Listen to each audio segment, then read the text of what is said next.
All right, good morning and welcome back to our channel. We are poised to deliver as promised on an important message that we have for us this morning. Today is the 6th of January 2025, and we thank you so much for holding by and standing through despite all delays and challenges as was faced at different quarters within the Grand ecosystem. But just like we promised you that once we get any detailed information, we're going to bring it to your notice.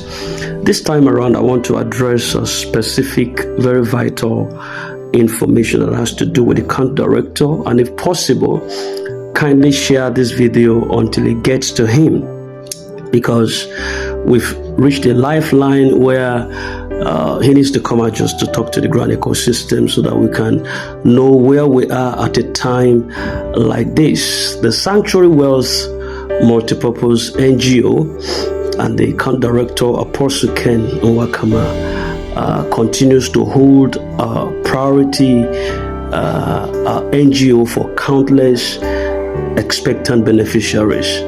But however, the delay, the long-awaited disbursement has currently created an atmosphere of anxiety and speculations, especially as we currently move deeper into 2025. For many, this grant represents a lifeline. It represents a jive. It represents a renewal of confidence, and in fact a way to boost some financial capacities of certain families and livelihoods right now. And as such, the current silence from the county director and the grant handlers is concerning for the community right now. It's become a matter of concern. While the delays in large-scale initiatives like the UAG grant are not uncommon, the absence of communication from key stakeholders can also breed mistrust and frustration among the beneficiaries. Apostle Ken, as the visible leader of this initiative, holds a very moral and administrative responsibility to address the community, and his address is expected to offer clarity about the status of the grant disbursement at a time like this. But his silence, whether intentional or not, would leave room for misinformation. It's going to leave room for doubts and also growing tension among those who have pinned their hopes on this financial support. Grant handlers, on the other hand, they need to take active measures to allay the worries of beneficiaries. They need to take proactive engagements, whether through the regular updates on the channels, like whether what is it called now, the Telegram channel or the WhatsApp or the social media space. They need to organize some question and answer sessions or detailed explanations of the delay, what actually has caused the delay until now. And if these things are done, it will go a long way in restoring confidence. Beneficiaries are not just numbers. That is what I want to get the county director and the grant handlers to know. They are not just numbers. They are individuals with real life challenges and aspirations that is tied to this grant. So the expectations that is surrounding the UAAG grant have currently skyrocketed over the years. It has been driven by the initial promises of disbursement timelines and the overarching vision of Sanctuary Wealth Multipurpose NGO. The reality is this. It has seen these expectations, the reality of the promises that have been made from different quarters and organs within this grand ecosystem has actually tempered repeated delays and a lack of actionable updates coming from that organ. It is critical for the UAAG leadership to recognize that this is not just about money, it is about trust. Yes, It is about trust. Many beneficiaries have patiently waited.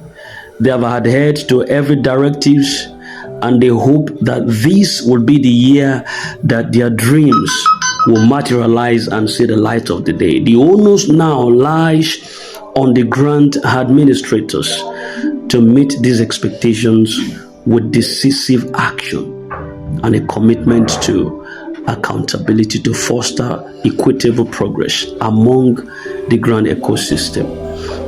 Right now, possibly what I want the grant director to address, he needs to come out immediately to address these growing concerns. Beneficiaries need to hear directly from Apostle Ken. His acknowledgement of the challenges, coupled with an honest roadmap for disbursement, would help to rebuild the already dilapidated trust within the grant ecosystem over time. Even if the delays are due to uncontrollable factors, transparency is expected to remain the key. And this can go a long way to rebuild confidence, to rebuild trust, to rebuild synergy among all expectant beneficiaries that have actually been trodden down over a couple of years now. This is 2025. We just entered another year. Beneficiaries should not start aching again to hear from you. Yes, some of them have subscribed with their life savings. Some of them subscribed with their pension. Some of them subscribed in large volumes. And they are expected that you should disburse to them. I understand whatever is going on at the back end might not be open to the majority, but I think communication is of essence. This is not a time to be silent. Silence is not an option. You need to address your people. It's a prerogative of importance. You need to address your people. Consistent communication through social media space, through whether newsletter or through the channels that we have. We have a lot of channels, the WhatsApp, the Telegram handles, and other places that you felt could be convenient for you as the county director, where beneficiaries need to get updates from, cogent, regular updates that could allay their worries.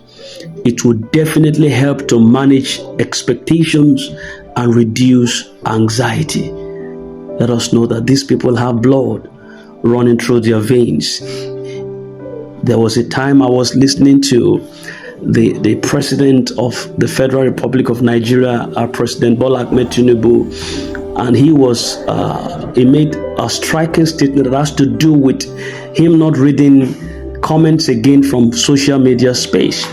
That the last time he observed that they abused nonsense out of him, and he almost had a BP, so that he doesn't read anymore. What he does right now is to give his phone to his children to read for him, but personally, he doesn't care to go there anymore. In other words, he doesn't know what people are passing through. He doesn't feel the pulse of the people. The shepherd does not smell like the sheep, and it becomes an issue. That is why you could be buying one tube of yam for 5,000 at a point, and he doesn't know what that means. He doesn't know whether there are families that go to bed hungry. He doesn't know whether there are families that are aching, whether there are marriages that are breaking down, whether there are homes that are in turmoil or disarray. All he cares about right now, he wants to build a citadel, but the roadmap to get there, no palliatives, no preparations on ground. People are dying. Some deaths that could have been averted just with a little fund. But when they get to the hospital, there is a massive quotation for them that they can't meet up, and the sicknesses pervade. Who are they going to fall back to? There should be a providence of a clear timeline for disbursement, even if it is tentative, but allow beneficiaries to plan accordingly and foster a sense of stability. They are humans just like you are. Host a live session, a question and answer sessions, where beneficiaries can voice their concerns and also receive a real-time feedback which can build rapport and show that their concerns have been taken seriously. They keep hoping and expecting aimlessly. I just got a question from a colleague of mine a couple of minutes ago, and it's also part of the growing concern. I think the country director needs to come out and address millions have subscribed for this initiative just because they trusted them, they believe in them, they hope in them. And UAAG / Sanctuary World Multipurpose Foundation is not a small organization, it's a big foundation. It's a big foundation. A lot have been said in recent past, over the past years, which should be quelled right now. I understand. As the grant community waits for the next step, it is essential to also maintain patience. We are to maintain hope and peace. Large-scale grants like UAAG of this magnitude often face unforeseen challenges, especially when operating across multiple organs or regions and involving significant financial commitments. But however, our patience must be coupled with accountability. It's of essence. So beneficiaries deserves clarity, and it is the responsibility of the grant handlers to provide this clarity. It is of essence. 2025 presents an opportunity for the UAAG leadership to restore faith and bring this initiative to fruition. It is not too late to rebuild the trust and prove that this grant is indeed a promise that is worth holding on to. For now, all eyes remain on Apostle Ken Nwakama and the grant handlers, awaiting the words and actions that will finally turn their hopes into reality. If you are new to this channel, this is Princess It, a channel with legitimacy. We hold specific information here. We draw commentaries right from here. Listen to feel the pulse of the people. Listen to reactions and take some very important, vital concerns that could ensure your financial stability. So if you are new to this channel, kindly turn on the notification, smash the subscribe button, and ensure that you come here for regular updates. We don't fail. We promise to deliver as much as is a concern for us, because you must be fine. This year will not go until you have been brought to the limelight in your quest or expectation for a better tomorrow. We're going to come back again. We're going to get back to you again just like before. Once we get an update, regular information, we will definitely profile you with one. And if you have not been following us, we are open up. We're a channel of love, tranquility, and peace. So subscribe to this channel, and we'll see you right again, right about there. Have a nice day, and God bless you.